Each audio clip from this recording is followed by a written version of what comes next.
Hello everyone, চলে এলাম আরও একটা নতুন ব্লগ নিয়ে। এর আগের ব্লগে তোমরা নিশ্চয়ই দেখেছো যে আমি দক্ষিণেশ্বরে ঘুরতে গিয়েছিলাম। যেহেতু আমি একটু বিকেলে বিকেলে বেরিয়েছিলাম, তাই দক্ষিণেশ্বরটা ঘুরে দেখতে দেখতেই আমাদের প্রায় সন্ধে হয়ে গেছিলো। তাই তাড়াহুড়ো করে সেখান থেকে আমরা যাব এর পরের গন্তব্যে। নিশ্চয়ই বুঝতে পারছো সেটা কোথায়। হ্যাঁ, একদম ঠিক ধরেছো, আমরা এবার যাব বেলুড় মঠে। তার জন্য আমাদেরকে ধরতে হবে লঞ্চ। তাই চলে এসেছি আমরা ঘাটে। এবার এখানে লঞ্চ আসবে, তারপর আমরা সেটাতে উঠে বেলুড় মঠে যাব। একটা ভীষণ রকমের উত্তেজনা কাজ করছিল, যদিও যেই প্রথমবার লঞ্চে উঠব। আসলে ঘুরতে আমি ভীষণ ভালোবাসি, মানে ঘোরার সময় হয় না, সুযোগ হয় না, সঙ্গীও সেরকমভাবে কাউকে পাই না যে ঘুরতে যাব। তাই এবার একটা সুযোগ হয়েছে, তাই চলে গেলাম ঘুরতে। এবার এই যে আমাদের দেখতেই পাচ্ছ লঞ্চ চলে এসেছে, এবার আমরা লঞ্চে উঠব। লঞ্চে আমরা উঠে গেছি। লঞ্চ এবার চলতে শুরু করলো ধীরে ধীরে, আর এদিকে আমার মধ্যে থাকা উত্তেজনাটাও বাড়তে শুরু করলো। এই প্রথমবার আমি গঙ্গা নদীকে দেখছি এত কাছ থেকে, তার ওপরে ভেসে বেড়াচ্ছি লঞ্চে করে। কি যে আনন্দ হচ্ছিল বলে বোঝাতে পারবো না। আর ফুরফুরে ঠান্ডা মিষ্টি একটা হাওয়া দিচ্ছিল, আমি লঞ্চের ধারে দাঁড়িয়ে সেটাকে উপভোগ করছিলাম।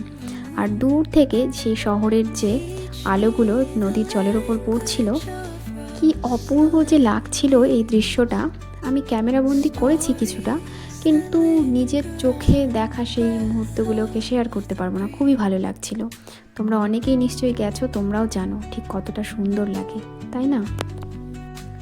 নদীর জলের দিকে তাকিয়ে তাকিয়ে শুধু ভাবছিলাম যে কত ইতিহাসের সাক্ষী বহন করছে এই নদী, তাই না? এই শহরটা কতটা পুরনো, সেই ব্রিটিশদের আমল থেকে চলে আসছে। এই যে দক্ষিণেশ্বর মন্দির, আর এইদিকে বেলুড় মঠ, যেখানে নাকি স্বামী বিবেকানন্দ থাকতেন। ভাবলেই অবাক লাগে যে আমি সেইখানে যাচ্ছি। সেখানে গিয়ে আমার এটাই ফিল হচ্ছিল যে মানে সেই সময়টা যদি ফিরে যেতে পারতাম, তাকে একবার দেখতে পেতাম।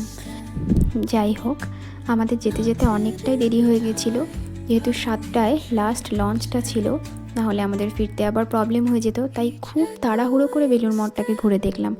যদিও একটু সময় করে গেলে ভালো হতো, আর একটু ঘুরে দেখার ইচ্ছে ছিল, কিন্তু হয় সবসময় তো ইচ্ছে থাকলে উপায় হয় না, তাই না? তাই একটু ঘুরেই আর কি ব্যাক করতে হলো আমাদেরকে। আবার এসে লঞ্চে উঠলাম। এই লঞ্চটা যদি চলে যেত খুবই প্রবলেমে পড়তে হতো আমাদেরকে।